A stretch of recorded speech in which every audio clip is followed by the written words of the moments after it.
Welcome to Long Story Short. Today we are dissecting August Wilson's 1985 Pulitzer Prize winning masterpiece, Fences, a play that stands as one of the most significant works of American drama for its searing exploration of the Black experience in the 1950s and the suffocating weight of unfulfilled dreams. Ugh. Imagine being a man with immense natural talent and the physical strength of a giant. But you were born just a few years too early to benefit from the breaking of the color barrier in professional sports. You spend the rest of your life hauling trash in the shadow of what could have been, and your bitterness begins to build a literal and metaphorical wall around the very people you are trying to protect. That is the complex and tragic reality for our protagonist, Troy Maxson. This play is not just a family drama about a father and a son. It is a profound psychological study of how systemic racism creates a generational cycle of trauma and the terrifying way that the quest for personal dignity can accidentally destroy the ones you love. Long story short, Fences is a brutal examination of the fences we build to keep the world out and the fences we build to keep our loved ones in, and a moving testament to the heavy cost of survival in a world that refuses to play fair. Let us set the scene in the Hill District of Pittsburgh in 1957. Troy Maxson is a 53-year-old garbage collector who once played in the Negro Leagues. He was a home run king who never made it to the major leagues because of the color of his skin. Troy lives with his dedicated wife Rose and their teenage son Cory. Troy is a direct character foil to the changing world of the civil rights era.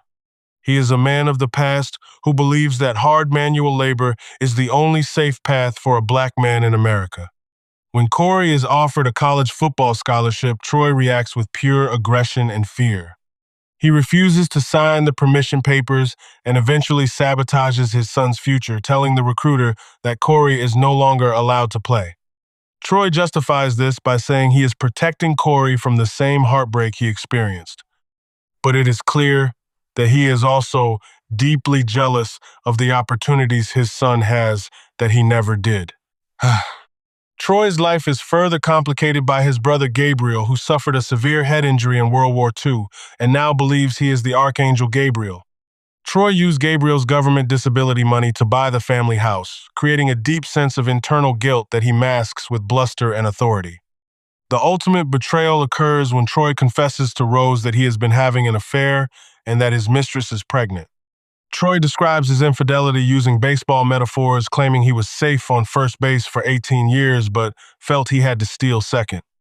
Rose delivers a devastating response, stating that she has been standing in the same place as Troy for 18 years, but she never felt the need to betray their foundation.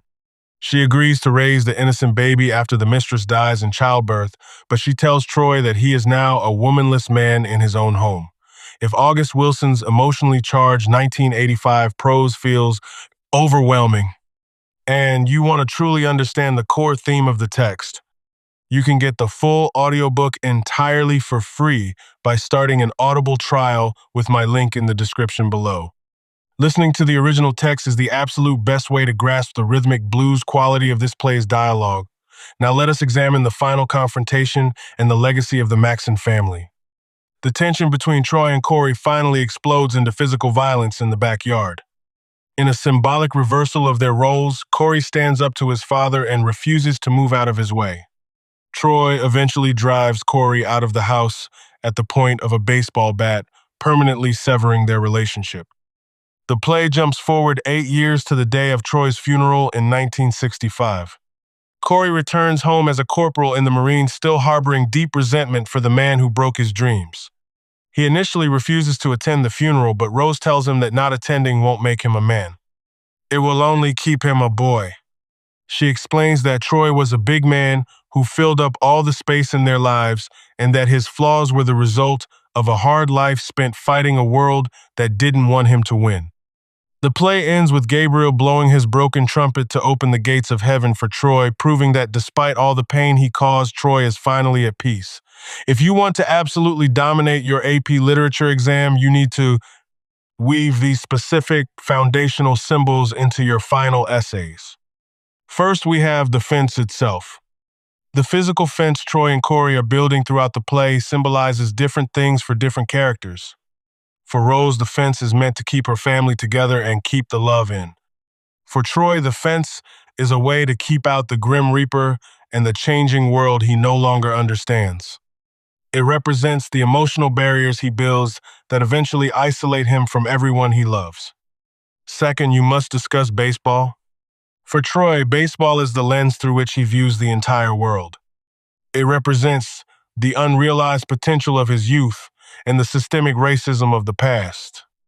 When he uses baseball terms to justify his affair, it shows his inability to deal with the messy reality of human emotions without reverting to the rules of a game that ultimately rejected him. Finally, the symbol of the Raynell's garden. At the end of the play, Troy's daughter Raynell is planting a garden in the same dirt where the fence stands. This symbolizes hope and the potential for a new generation to grow something beautiful and productive from the scarred earth of Troy's legacy.